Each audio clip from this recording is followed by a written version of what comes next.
Hi everybody, this is Stephen Brooke and welcome to my YouTube channel on architectural photography. You know, when you schedule a job at home and the weather turns on you, you just reschedule. Even though your clients assume you can control the weather, unfortunately you can't. But if you're miles from home or in another country and you can't have weather days, then you have to figure out a way to do the photography as best you can, knowing that you're going to go back in the studio and fix the things that you couldn't control in the field. One of those is you have a perfect photograph and you have these horrible white skies that just are not acceptable and that you can't really give to your client. So let's go to the studio and look at an interesting little workflow that will help you correct these skies so that you can give your client a professional quality architectural photograph. Okay, so let's see what we can do to salvage this sky. The first thing I want to do is to go to select color range, and I'm going to select the sky, and in the fuzziness I can control how much in that color range I want. Now I don't want anything down here, all I want is the sky. So I'm going to click OK. Now Photoshop gives me these little ants, and I'm going to view, show, and I'm going to get rid of those. Now what I want to do is just manipulate the sky. So I'm going to go to Layer, New Adjustment Layer, and I'm going to use the curves. I don't care what we call it. Click OK.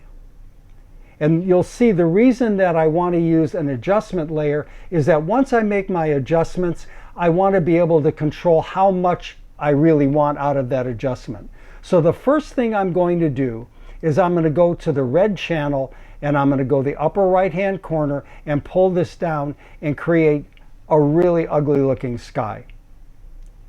The next thing I'm going to do is I'm going to go to the green channel and I'm going to pull this down until I get a blue color that works with my photo. I don't want, this blue is not going to be good because it looks like it belongs on Miami Beach deco. The last thing I'm going to do is to go to the RGB and I'm going to pull that down so I have enough density to work with.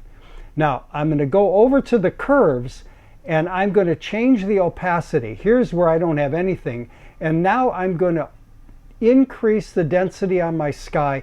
Right now I'm looking at the top. I want the top of the sky to work with what's down here.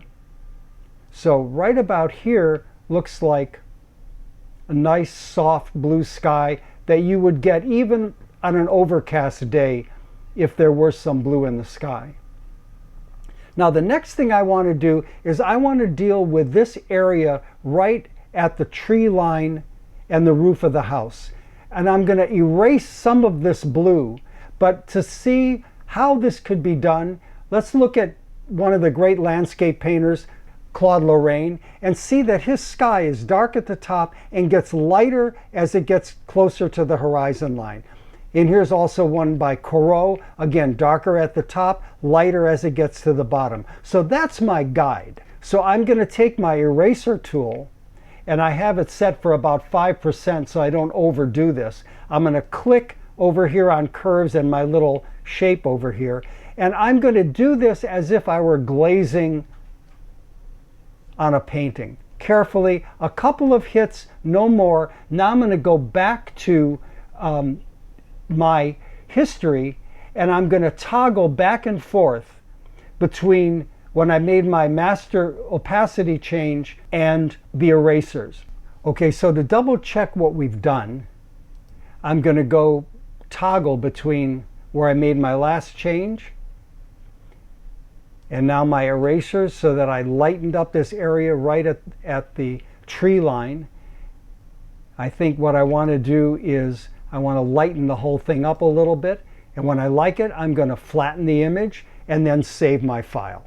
Now here's another way you can do this. This doesn't work all the time because you can't give your client all nighttime images, but here's a shot that I made up in New England, and this is okay but not great. So what I did was I waited until the evening. This is daylight balance. I changed my balance to tungsten, and then I got a shot that I liked and that they liked. So it's a big difference between what I had, which was only okay, and this night shot, which is a perfectly acceptable photograph of this area. So I hope this workflow will help save some of your bad skies and make them into good architectural photos. Thanks for visiting my YouTube channel. Be sure to subscribe.